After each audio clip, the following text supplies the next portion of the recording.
Now, I want to learn a little bit before we go this morning about Kilrush Ceramics. It was established in 1961, traded until 1983, and will be remembered this coming Sunday in an exhibition which will see the presentation of a selection of some of its colourful and quirky products, including dinner sets, tea sets, vases and collectibles.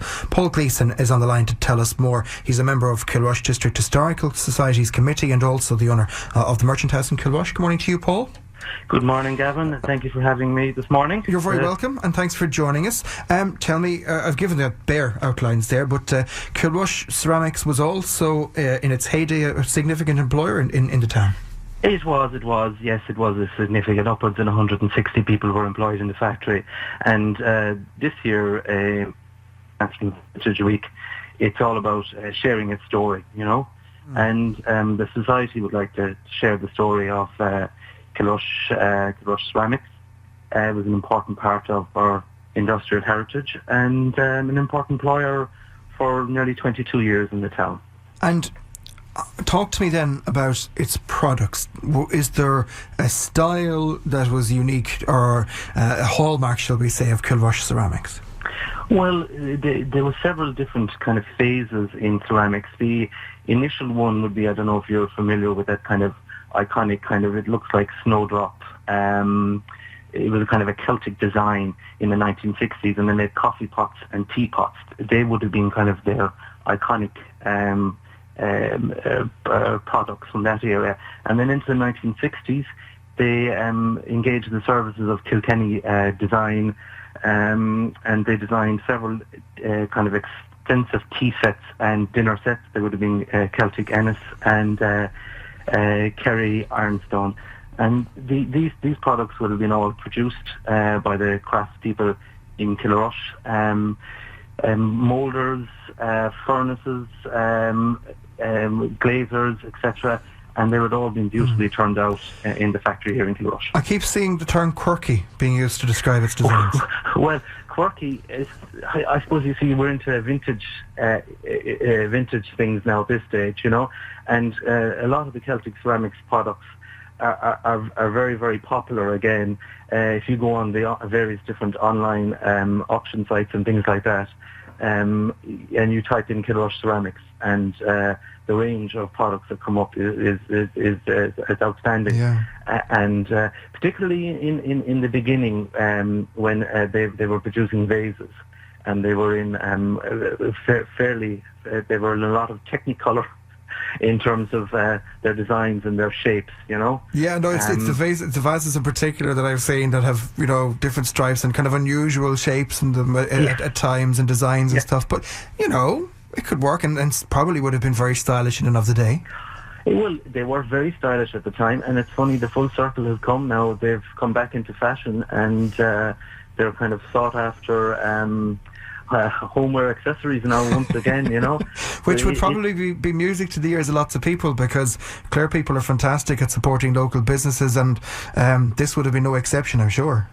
Oh, absolutely. Well, it's funny because, you know, even though it was Kilrush Ceramics first and then it became Celtic Ceramics, in Kilrush and in Clare in general, it was just known as ceramics. If you said to anybody ceramics, they knew what you meant. It meant a particular output from a particular factory in Kilrush, you know. And every house in Kilrush and in Clare had pieces, and probably still has pieces, lying around in the back end of the the cupboard in the kitchen, you know. So, sorry, go on. I think the whole thing is that the whole thing about Sunday, the exhibition on Sunday, is that we want to kind of share the story of ceramics. We want to invite back the former employees and their families. We'd like them all to come back to Teach Ceoil from 5 to 8 on Sunday the 19th, and, you know, to have a chat about, you know, their times, reminisce, and as part of that, then we've put together, as you said there, we've put together a kind of a little exhibition of what was produced over the 22 years of ceramics. And if I may say, if any of them have any kind of interesting, you know, memorabilia, brochures or anything like that, we'd love to see that on the day, and we'll be able to copy or photograph it, and, you know, put it into a little archive that we're building up, so that, you know, we can keep a reference of what was produced produced in Kilrush in that era in Kilrush, you know. No, and it's a fabulous event, and I love local history, things like that, and we always try and plug them. It's a free exhibition as well, in case there was any doubt about that. So it is a case of come one, come all. You mentioned the time of 5 o'clock. I was told that has changed from something it was before as well. Is that the case? It is. Well, a few weeks ago, in I suppose anticipation of a trip to Croke Park, we didn't know whether we should cancel it or not, and then we kind of decided, well, maybe we move it to 5 o'clock.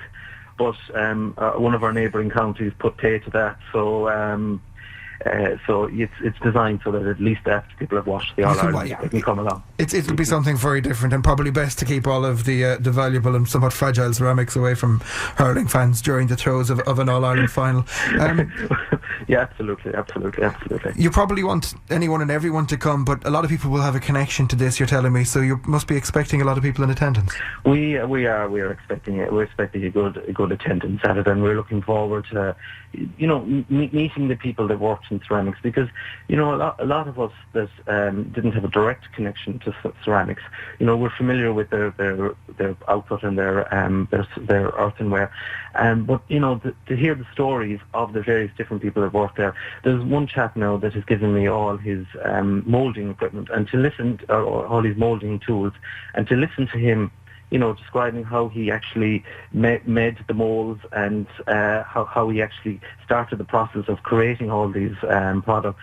It's interesting to hear that, and I'm looking forward to hearing from the other people that were involved in creating these wonderful products. Absolutely, indeed. Well, look, we wish you all the best. It's Teach Ceoil in Kilrush, starting at 5 o'clock, you're telling me, Sunday? Yes, 5 o'clock to 8 o'clock, and all are welcome, and we're looking forward to having a good old chat.